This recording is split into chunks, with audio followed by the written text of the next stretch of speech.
ये उखल है जो कृष्ण को बांधा गया था। ये कश्यप मुनि थे जो विष्णु के वरदान से इनको यहाँ उखल बना करके भेजा स्टैंड बनाने के लिए। तो दोस्तों, आप ये जो स्थान देख रहे हैं, ये वही स्थान है जहाँ यशोदा माता ने छोटे कृष्णा को ओखली से बांध दिया था। तो दोस्तों, आज हम जिस स्थान पर आए हैं उस स्थान का नाम है श्री ऊखल बंधन आश्रम। जी हाँ दोस्तों, ये वही जगह है जहां यशोदा माता ने श्री कृष्ण को ऊखल से बांध दिया था और साथ ही इसी स्थान पर यमलार्जुन उद्धार भी हुआ था। तो क्या है इसके पीछे की कहानी, जानने के लिए बने रहिए हमारे साथ इस वीडियो में। दामोदर लीला, जो कि ऊखल बंधन लीला के नाम से भी प्रसिद्ध है, वो इसी स्थान पर हुई थी। यूं तो संपूर्ण ब्रज क्षेत्र भगवान श्री कृष्ण की लीलाओं से अटा पड़ा है, लेकिन ये जो लीला थी ये अपने आप में बहुत ही अनुपम लीला थी। तो दोस्तों, आप ये जो स्थान देख रहे हैं, ये वही स्थान है जहां यशोदा माता ने छोटे कृष्णा को ओखली से बांध दिया था। और ये जो सामने आपको दिखाई दे रही है, ये वही ओखली है। ब्रजमंडल की शुरुआत हुई।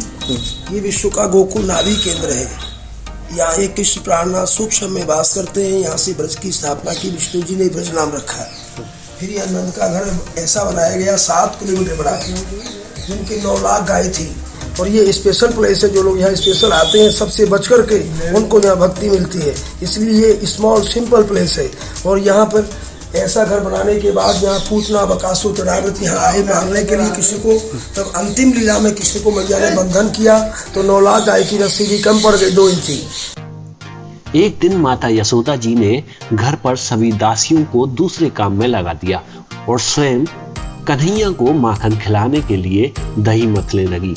जब कन्हैया माता के पास आए तो उन्होंने माखन खाने की जिद की, लेकिन माता ने उन्हें मना कर दिया। लेकिन कन्हैया जिद के पक्के थे। कुछ देर बाद माता अपने काम में लग गई और इसी का फायदा उठाते हुए कन्हैया ने ऊपर लटकी मटकी तोड़ दी। और ये उखल है जो कृष्ण को बांधा गया था। ये कश्यप मुनि थे जो विष्णु के वरदान से इनको यहाँ उखल बना करके भेजा स्टैंड बनाने के लिए। जब कृष्णा ने स्टैंड किया इनको, तब मटकी तोड़ी थी। तब मैया ने इनको भी पनिशमेंट दिया और कृष्णा को भी यहाँ पनिशमेंट दिया। जो यहाँ पनिशमेंट लेते हैं वो जन्म कर्म के बंधनों से मुक्त हो जाते हैं। बोलो कृष्ण दामोदर लाल की, उखल बंधन की जय।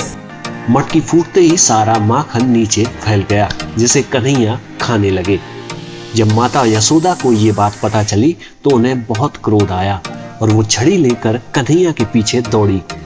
जब उन्होंने देखा कि मैया छड़ी लेकर आ रही है तो वो भवन के पीछे के दरवाजे से भागने लगे।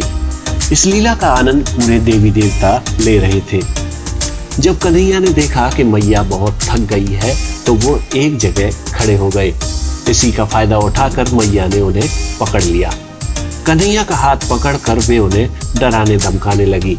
इस पर कन्हैया झूठ मूठ का रोने का नाटक करने लगे। जब यशोदा माता ने देखा कि उनका लाल डर जाएगा तो उन्होंने छड़ी फेंक दी। इसके बाद उन्होंने ये तय किया कि उन्हें कोई ना कोई तो सजा देनी ही होगी। इसके लिए उन्होंने इस ओखली का सहारा लेकर रस्सी से बांधने की युक्ति लड़ाई। उन्होंने रस्सी मंगवाई और कन्हैया को बांधने लगी, लेकिन कन्हैया बहुत ही नटखट थे और उन्होंने फिर से लीला प्रारंभ कर दी। जब भी माता उन्हें बांधती तो रस्सी 2 उंगली छोटी पड़ जाती।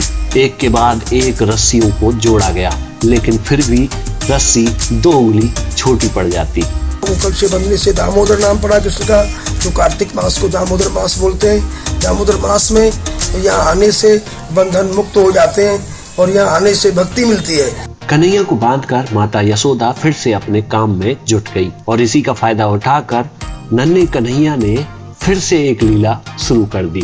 उस लीला का नाम था यमलार्जुन का उद्धार।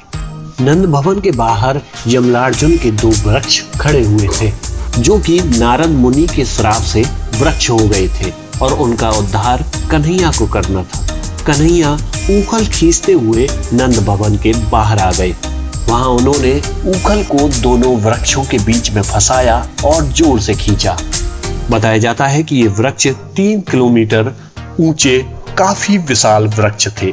इनके गिरने की आवाज बहुत दूर तक गूंजी और इसी के साथ इन दोनों का उद्धार हो गया। तो दोस्तों, आपको ये स्थान कैसा लगा हमें नीचे कमेंट्स करके जरूर बताइए। वीडियो अगर पसंद आई हो तो इसे लाइक करें। इसी के साथ ब्रजमाला का ये एपिसोड यही समाप्त होता है। अगले एपिसोड में आपसे फिर मुलाकात होगी, फिर से किसी नई कहानी के साथ। तब तक के लिए नमस्कार।